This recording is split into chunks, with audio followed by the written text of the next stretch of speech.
Baik, Assalamualaikum warahmatullahi wabarakatuh. Ketemu lagi di channel Jurnal Mando. Kali ini saya akan menjelaskan terkait dengan kegiatan pemetaan mutu pendidikan atau biasa disebut PMP untuk tahun 2020.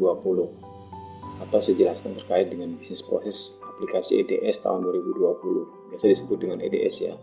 Nah, yang berbeda dengan tahun yang lalu, tahun ini EDS juga mengcombine beberapa isu-isu terkait dengan COVID-19. Kita langsung saja ke tujuannya. Pertama adalah tujuan dari pemetaan mutu tahun 2020 ini yaitu melakukan pemetaan kondisi mutu pendidikan di masa pandemi COVID-19. Yang kedua, memberikan rekomendasi dan tindak lanjut bagi satuan pendidikan di masa COVID-19. Nah, siapa saja sasaran pemetaan mutu tahun 2020? Yaitu adalah jenjang SD, SMP, dan yang baru adalah SMP, termasuk SMA. Nah, di sini masih masuk SMK ya. Nah, tahun ini SMK tidak lagi menjadi bagian atau sasaran dari pemetaan mutu karena SMK ini sudah ada dirjen vokasinya sendiri yang mengurus untuk jenjang SMK, sehingga pemetaan mutu tahun 2020 ini dirjen vokasi juga melakukan pemetaan mutu tersendiri, tapi menjadi satu kesatuan juga. Nah, kemudian siapa saja responden di aplikasi EDS tahun 2020 berbeda dengan tahun-tahun sebelumnya. Tahun ini respondennya yaitu kepala sekolah, yang kedua adalah guru. Untuk SD itu responden guru SD itu adalah guru kelas, guru agama, guru penjas. Jadi ada minimum 8 responden jika terdapat 6 rombongan belajar di SD tersebut. Jadi 6 tambah 1 guru agama tambah 1 guru penjas. Jadi totalnya di sekolah SD ada 9 responden. Nah, kemudian di SMP itu ada minimum 10 responden, masing-masing 1 responden untuk setiap mata pelajaran. Nah, ini yang berbeda Bapak Ibu, yaitu di responden siswa dan komite itu sudah tidak lagi. Seperti tahun 2019 itu masih ada responden siswa dan komite, tahun ini tidak ada lagi, yang ada hanya kepala sekolah dan guru. Nah, kemudian apa saja platform aplikasi EDS tahun 2020 ini? Itu ada 2, pertama adalah offline survei yaitu versi mobile Android, yang kedua adalah versi desktop. Nanti saya jelaskan seperti apa. Nah, ini alur aplikasi EDS tahun 2020 Bapak Ibu.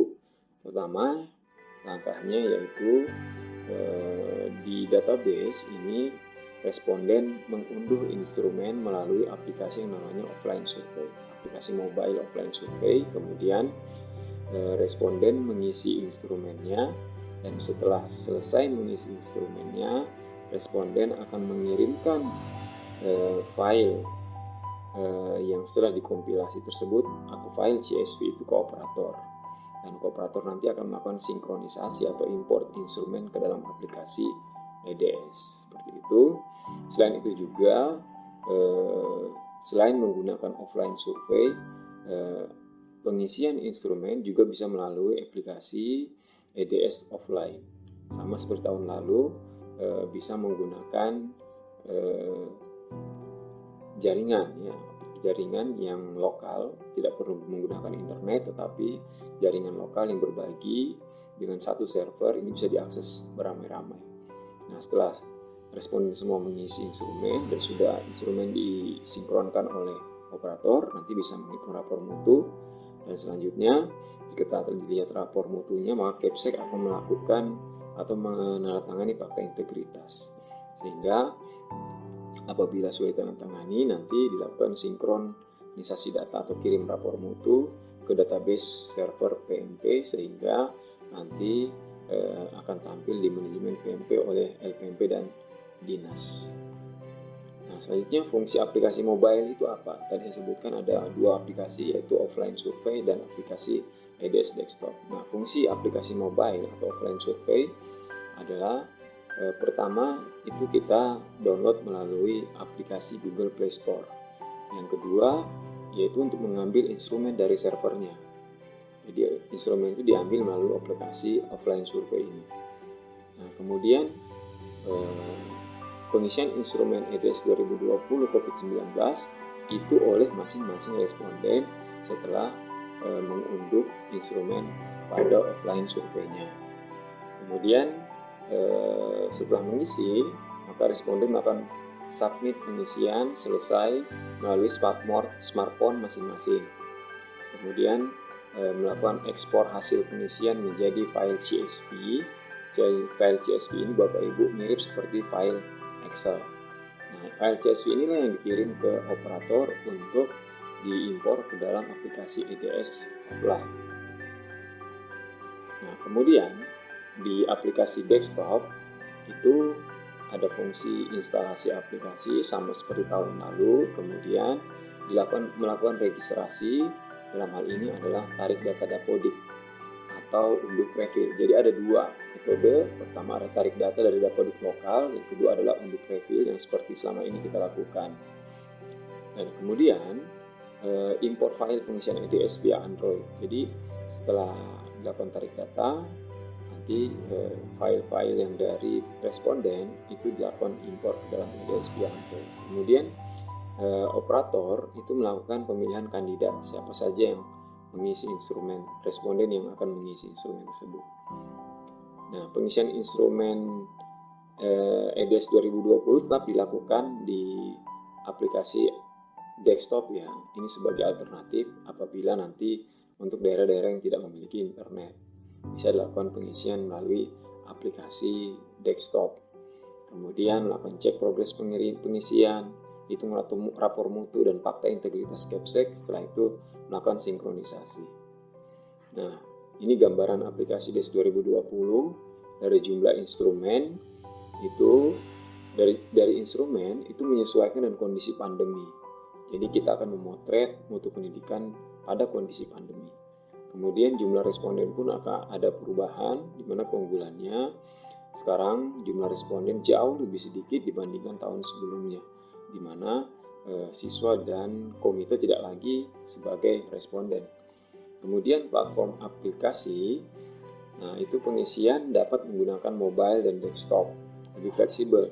Kalau sekolah-sekolah atau guru-guru responden yang memiliki mengisi bisa terkoneksi dengan internet, itu bisa menggunakan aplikasi mobile.